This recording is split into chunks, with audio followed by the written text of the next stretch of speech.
North Korea over the weekend designated a holiday to mark the test firing of its Hwasong-17 intercontinental ballistic missile last year. That is November 18. Let's talk more about this Missile Industry Day with Mark Barry this morning. Welcome back. Yes, thank you, and I apologize for the Skype problems and that I have to connect by phone. No worries, it sounds clearly perfect. Now, what's the point of designating such a holiday? Is this a usual move of the North?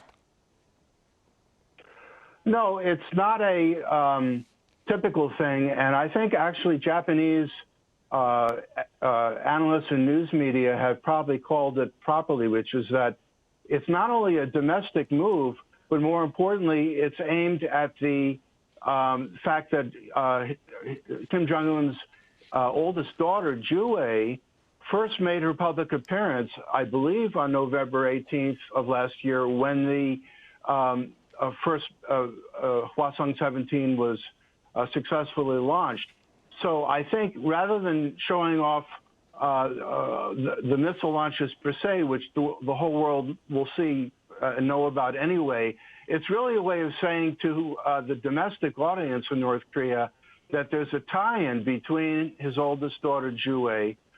So let's pick up where we left off, where we were just discussing about North Korea's designation of missile industry with Mark Barry. Welcome back, Mark. Yeah, sorry. I think I'm having Wi-Fi problems in my neighborhood, and I apologize for the technical difficulties.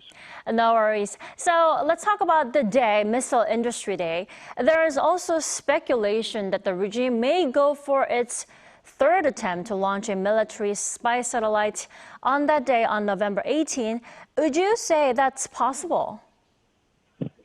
Well, here's the rub. South Korea is going to send off its own satellite from Vandenberg Air Force Base in California with the help of Elon Musk's SpaceX, and that's set for November 30th. So if North Korea makes an attempt to send its satellite, whether it be on November 18th or any time up through November 30th, and it doesn't succeed, then they could very likely be upstaged by South Korea. So it's a very big risk for them to do so. But at the same time, we have to anticipate that they're going to do it at some point, and presumably between now and the end of the year. Definitely, because making that launch attempt successful is one of the regime's the goals to finish within the year 2023.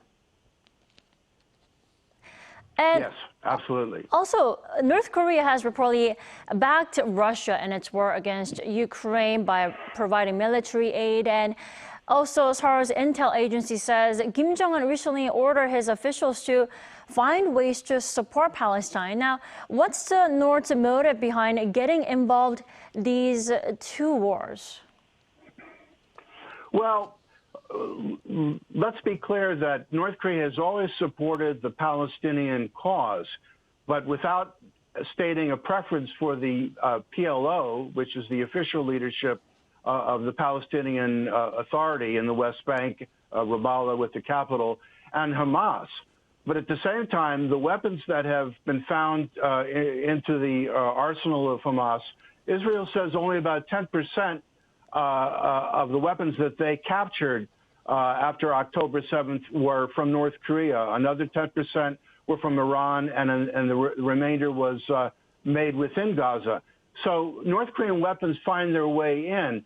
The issue is, does North Korea really want to step up its help of Hamas? And I don't think they could, even if they wanted to. Not with the carrier strike groups and with the intense surveillance by Israel. I don't think that they could do anything in the short term, but it's great posturing, and it makes them look like they're aligned with Russia. Definitely. Now, in the meantime, we also have to talk about other developments, or rather movements of the North. They've been shutting down its overseas diplomatic missions, which experts say is because of global sanctions on the North.